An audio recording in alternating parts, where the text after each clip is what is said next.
أنا قد يسكون كاسين جل إنتر نكورون نمو مملكة ياتنا نمو شير كل شيء فيديو تكيسني قود أسمي جل مشان كنا راح نفكر نشاء بربريدا نشاء أجايباتي أكسوا مشان كوني مشان وبليا لماني كترجم لما ما نوراتي أو ربطي كنوسي مشان كنا بوتي نكنا فكرة أكسوا مشان بايدا مشان فنيشرا أو فجت أو بريا لماني تي أكنا فكرة مشان بايدا بوتم إسات تقول تقول جل بربرتي كاسمي مركز ألقى اسمه مركز يقول ألقى كل أحمد ألقى كمان بوتي نسام متر كهم صادا أصلا مو إسات بربرتي نسايج كده Imidafin isa imidafi tokko faadhaan meeshaa kana namni hundiyyuu warra hojjechiifatu illee gaafa galu argee itti gammada malee har'aa miti jechuudha. Meeshaa oriijinaalii imidafi tokko faadha jechuudha.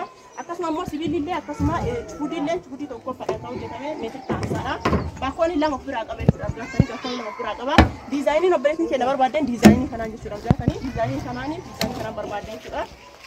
Jalqaba irratti illee footoo isaallee isin ta'a diizaayinii kanaan barbaadeen. Isin ammoo diizaayinii barbaadanii adeemsisuu dandeessanii mataan isaa liizariidha jechuudha. Gubbaa isaa kanarra asirraa fakkii agartee liizariidhaan barbaaddee bifa gurraacha barbaaddee qumsaaxinii algaa biffee guutummaa isaa akka wannaa fakkaatu jettee gatiin isaa ammoo birrii 28 algaan lama isiniin jedhee jira as biraatti illee kinoo hin jira jechuudha algaani. Algaan lama lachuuyyuu akkuma tokkotti hojjetame jechuudha. Lachuuyyuu akkuma tokko hojjetame kinoo akkuma isin agartan kanaayyuu istaayiliin isaallee guddinni isaallee wannummaan guutuu 28 jechuudha. Nama baay'ee biratti faca'ama waan ta'eef isaniif maqaa qaaraa waan ta'eef laayika osoo godhin biraan darbina daraa keessan isiniin jedha. Har'a ammoo meeshaa haarawaa meeshaa addaa qabadhee isiniif dhufee jira. Meeshaan kun eessa deema jettan boqqojjii deema jechuudha. Meeshaan kun boqqojjii deema akkana fakkaata jechuudha. Maashaallah meeshaan ka arabeeti eenyudha abbaa isaan namoonni yeroo baay'ee naan jettaniif meeshaan kun ka arabeeti boqqojjii deema jechuudha. Argaan jiliisii kana jechuudha. Argaan jiliisii kana gatii ammoo gatii isaa isiniif hima jechuudha. Gatii isaatii fi meeshaa kana keessaati jechuudha. Argaan jiliisiin kan yaalaatii keessaatu jira. ناقصتك مقاضي طازجة اطلبها الحين. السلام عليكم ورحمة الله وبركاته. الشمار كفوني جالتم توتا في كبجمتوتا أمة أورمو زرتو بكم سنجرتانيتي نجاها في كبجان كين نسم براجرات وشهر أمو جنا مسوبيدان كأي جنا مان مشاك أنا جيسوف ديماجرا أجاجرتاني لكونو رفي ياجرا جنا مان كأي مشاك أنا جيسوف جيتشا فيديو الراورا بتاجر جيتشولا مشان كون أكنا فكاتها مشان كون إيسا ديمو جتن katama sirbo jedhamtu tujura sirbo jechuun hasaasa irra darbanii boqqojjii osoo hin jechuudha meeshaa kanneen baakkoonni kana waa'ee baakkoonni tun iyyuu na dubbattee hin jirtu garuu ofumaa kiyyaa tokkocha masaabaa godhee fi wantoota barbaadde keessa kaachuu dandeetti kana ammoo akkanatti argaartanii akkasuma kennaa garaagaraallee isiniif keessa jechuudha.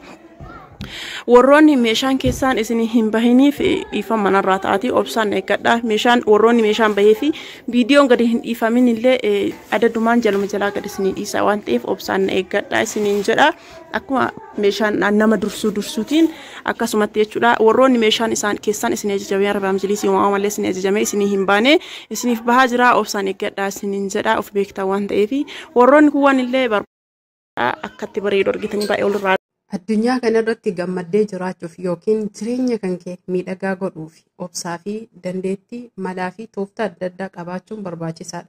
Assalaamu alaikum warahmatullaahi wabarakaatu. Ashama harka fuunee Oromoo googuutu amantiif kutaan osoo waliin qoodiin jirtu isiniin jedha. Har'a wantoota adda addaatii fi akkasuma immoo jechoota tokko qabaddee isinii dhufe hanga xumuraatiitti na wajjin turuun namoonni maatii koo taatan galatoomaa isiniin jedha. Asumaan mallattoo laayikii cuqaasuun akkasuma mootuyyuu koomantii yaada babbareedaa barreessuun dagatina.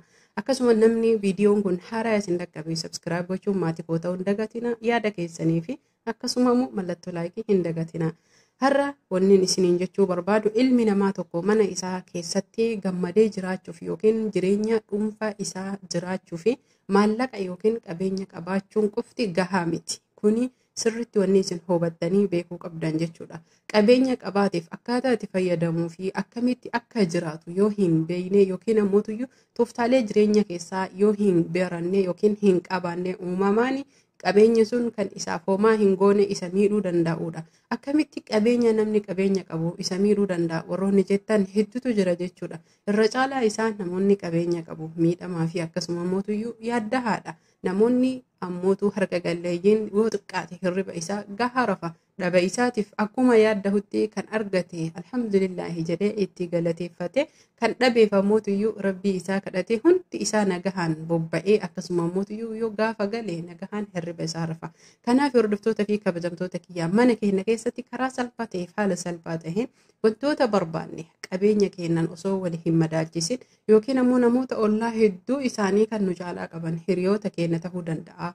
Obboleewwan keenya ta'uu danda'a. Kana qofa osoo hin tahin namoonni hedduun isaanii kan ollaa keenyatti argaman kan fakkaatuudhaan jiraatan hedduun isaanii jiraachuu danda'an.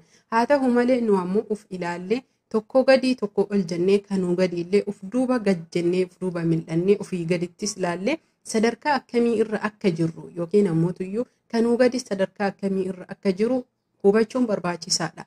Jireenya addunyaa kanarratti maaf kana godhuu dhabee maaliif san ta'uu dhabee maaliif kun natti hir'ate jennee ilaalcha sammuu keenya keessatti balleessuun barbaachisaadha.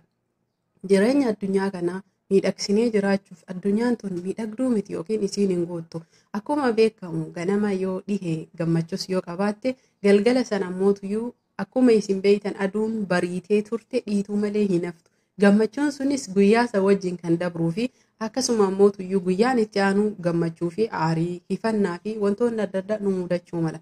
Kana hunda isaa mo'achuuf addunyaan tun akka isiin hin guunne rakkoon ammoo bifa jijjiirattee hedduu jechuudha wanni isin hubachuu qabdan bifa jijjiirattee dhumti. Takaleessaa yoo tarte taharraattu dhufa. Fakkeenya isinii kaha. Har'a yoo mataan isin bowwaafate boru ammoo mataan yoo isin dhiise garri biraa isin dhukkubuu danda'a. Fakkeenyaaf akka coggaarraa, kalee, kiintaarotii akkasuma ammoo dhukkubbii dugdaa, dhukkubbii lafee harkaa fi san qofa odoo hin tahin nafsi yookiin ammoo qaamni keessan qalbiin keessan boqonnaa dhabuun isin yeroo hedduu isin aarsuu, isin mufachiisuu fi akkasuma ammoo gammachuu dhabuu dandeettan. Kana hundaaf fayyaafis tahee nagaha argachuuf jecha qalbii keenya tasgabbeessuu fi addunyaan akkuma beekamu gammachuu fi gaddaan guutamuu isii sammuu keenyatti dursa himuudha.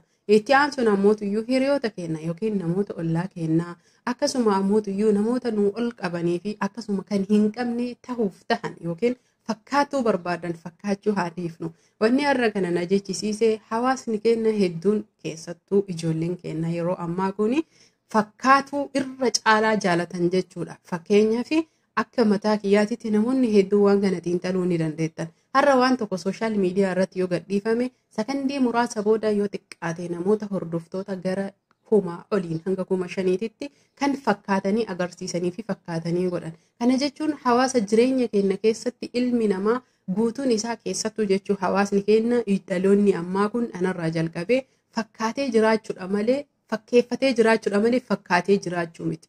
Hordoftoota fi kabajamtoota namni haasaa kana dhageettan fakkaannee jiraachuu osoo fakkeeffannee jiraachuu hin tahin fakkaannee jiraachuu qabna. Fakkeeffatuu fi fakkaannaa kan jedhu garaagarummaan isaa fakkaatuu jechuun waan san taatee argamudha. Fakkeeffatuu jechuun kan waan san hin tahin ammoo hanga muraasa takka gubbaa qofa kan fakkaattuudha. Kan fakkeeffattuudha. Kanaaf fakkeeffannee argamuudha malee fakkaannee argamuudha malee fakkeeffannee argamuu nutti akka hin barreessiniin jedha. Asumaan ammoo kan har'a hojjetaa jiru kun keekii akkuma sirriitti isin hubachuu qabdan jechuudha. Keekii fawaakii mujaffaf jettiin uummanni arabaa ni beeytan jedhee yaada. Wantoota akka loozii akkasuma immoo zabiibaa maal isiniin jedhuu danda'a hanga takka argitani. Garuu ammoo viidiyoo kanarratti maal akka hojjetaa jiru akkasuma ammoo maal akka godhaa jiru isinitti himuu dhiisuu kiyyaaf dhiifaman of kolchaa isiniin jedha. Kana jechuun kiyya ijaan isiniif gala jedhee yaada. Zabiibaa looziidhaan caccabsee yookiin albeedhaan mummuree akka amma isin argitan kana walumaa galatti fawaakii mujaffafarraa jechuudha. Hordoftoota fi kabajamtoota kiyyaa hundi keessanuyyuu fawaakii mujaffafa jechuu kiyyaaf na of kolchaa isiniin jedha. Kana dubbachuuf hin dhufne yookiin kana isinitti himuuf hin dhufne har'a hanga takka yaada kiyya isiniin gahuu barbaada. Waan takka takka isiniif ibsuu barbaada. Akkasuma ammoo du'aayii sirriitti akka naa gootan du'aayii naa godhaa. Mee du'aayii naa godhaa. Hordoftoota fi kabajamtoota kiyya hundi keessanuyyuu isin jaalladha isin kabaja. Inshaallahu wa ta'ala viidiyoo biraatiin hanga walitti deebinutti hundi keessan asumaan horanaa bulaa turtii gaarii fayyaan fayyaa isiniin jedha Oromoo koo guutuu fi qaalii subscribe like share gochuun dagatina. Keekii keenya hanga xumuraatitti ijaan ilaalaa ittiin bohaaraa hundi keessanuyyuu.